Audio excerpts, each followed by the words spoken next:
Assalamualaikum warahmatullahi wabarakatuh.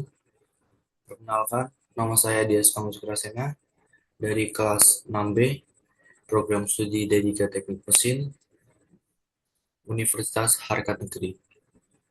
Di sini saya akan menjelaskan materi tentang manajemen peralatan mesin, program pemeliharaan, korektif.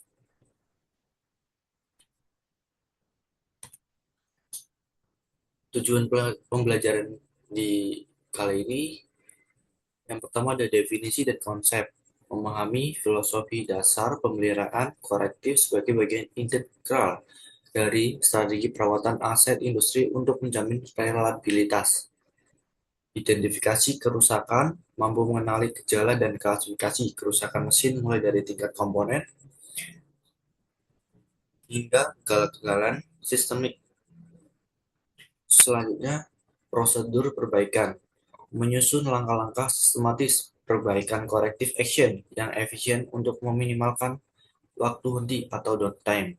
Selanjutnya ada analisis akar masalah, menguasai metodologi teknis dalam menginvestigasi kegagalan agar kerusakan serupa tidak terulang di masa depan. Selanjutnya ada laporan dan dokumentasi, tertib dalam administrasi pemeliharaan guna membangun basis data sejarah mesin atau historical yang akurat. Selanjutnya ada definisi dan karakteristik utama.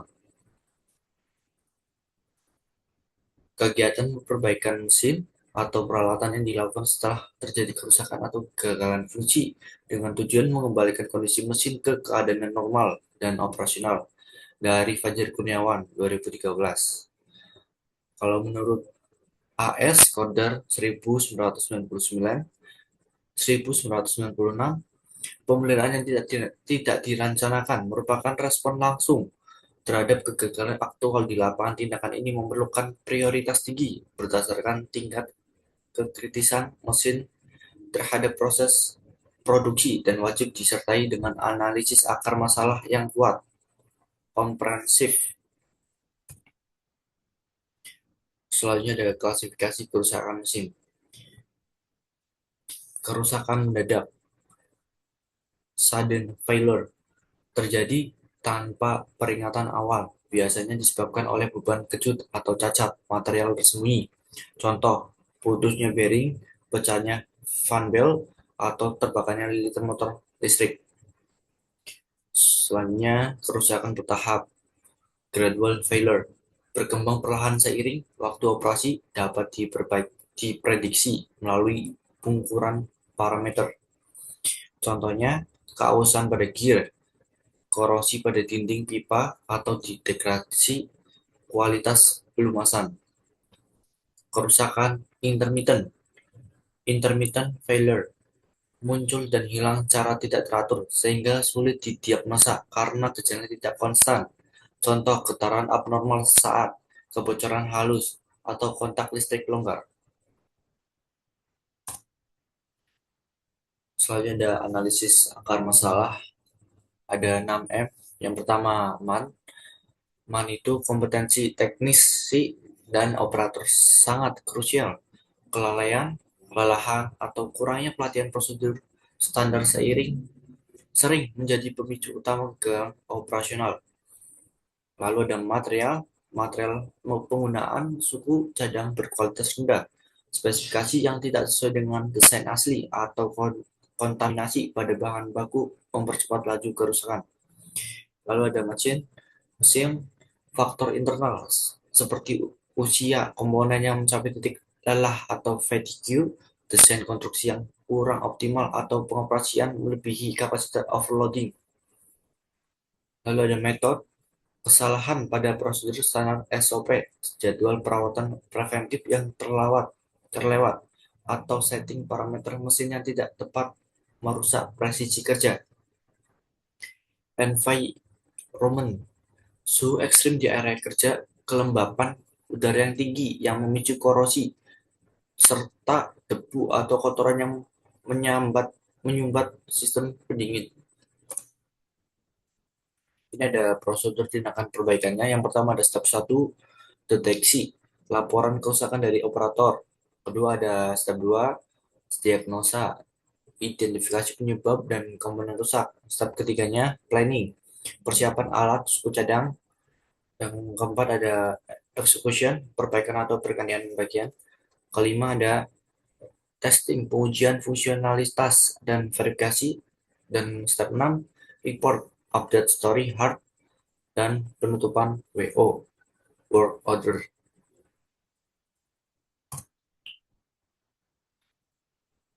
Metode analisis teknis. Ada 5 why analisis bertujuan root cause dengan menanyakan penyebab hingga 5 tingkatan, menghindari perbaikan gejala permukaan saja. Ini contoh kasus nyata di industri. Yang pertama ada pompa sentrifugal. Biasanya kerusakan itu utamanya pada aliran drop atau no-fall.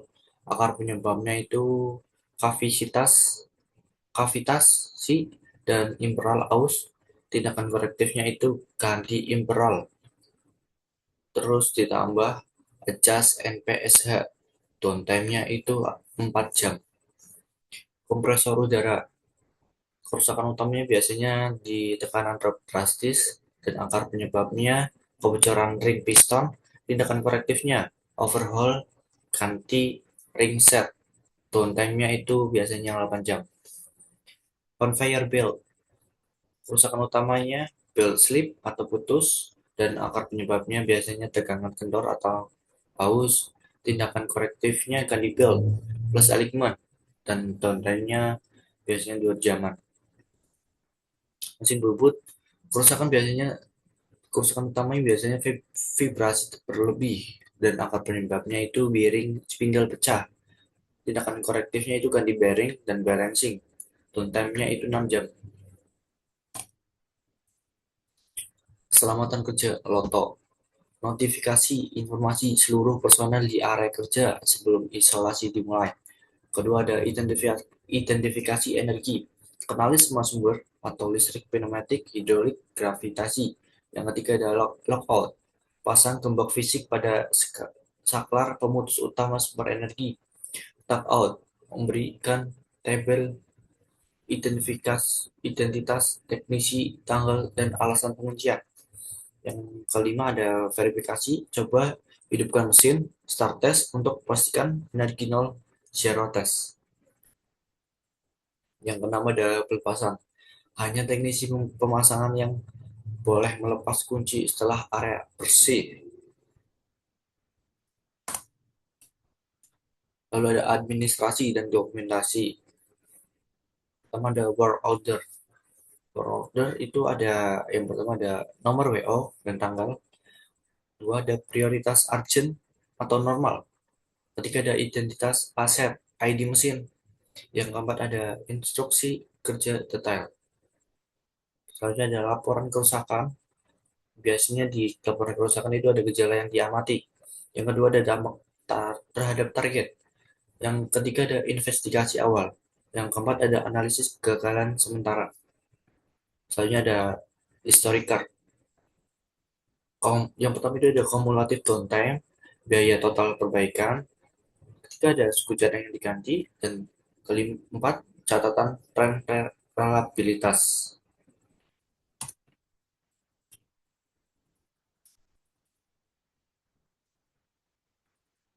Nah, di sini ada metode KPIS dan analistik MTTR, mean time to repair, mengukur efisien teknis dalam melakukan perbaikan. MTBF, mean time between failure, mengukur reliabilitas mesin, berapa sering rusak, 95% available target, kesiapan mesin untuk operasional produksi. Nah, ini ada contoh rumusnya.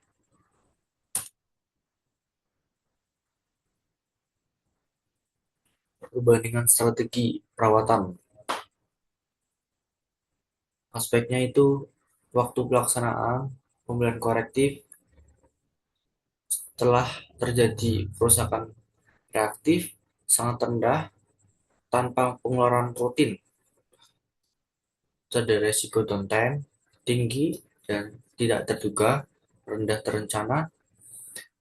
Keempat ada dampak produksi, gangguan mendadak pada lini output, gangguan minimal yang dikoordinasikan. Cocok untuk mesin non-kritis, biaya murah, mesin kritis, bottleneck. Terus ada distribusi biaya dan strategi kontrol. Yang pertama ada strategi pengendaliannya. Yang pertama ada critical spare, menjamin ketersediaan stok suku cadang kritis di gudang untuk memangkas waktu tunggu lead time. Yang kedua ada multi skilling, pelatihan teknisi lintas keahlian atau mekanik dan elektrik agar penanganan awal lebih cepat. Yang ketiga ada sistem CMMS, digitalisasi riwayat perbaikan untuk memantau performa vendor dan komponen. Yang keempat ada vendor support, kontrak service eksklusif untuk menjamin respon cepat dan penanganan spesialis. Ringkasan materi, kuncinya itu yang pertama di materi ini adalah yang pertama pembelian korektif adalah respon reaktif yang tetap harus dikelola secara terstruktur agar efisien. Keberhasilan perbaikan bergantung pada akurasi diagnosa awal dan kepatuhan produk teknisi. Ketiga ada metodologi 5W, FTA dan FMEA, sangat vital untuk memutus rantai kegagalan berulang. Yang keempat ada budaya keselamatan kerja melalui LOTO tidak boleh dikompromikan demi mengejar target waktu. Kelima ada monitoring KPI atau MTTR dan MTBF adalah alat navigasi utama manajemen dalam menilai efektivitas departemen perawatan. Keenam ada proporsi CM dan PM yang seimbang merupakan kunci efisiensi biaya operasional pabrik. Terima kasih atas perhatiannya. Nanti dalam sesi manajemen perawatan ini. Terima kasih dari saya. Assalamualaikum warahmatullahi wabarakatuh.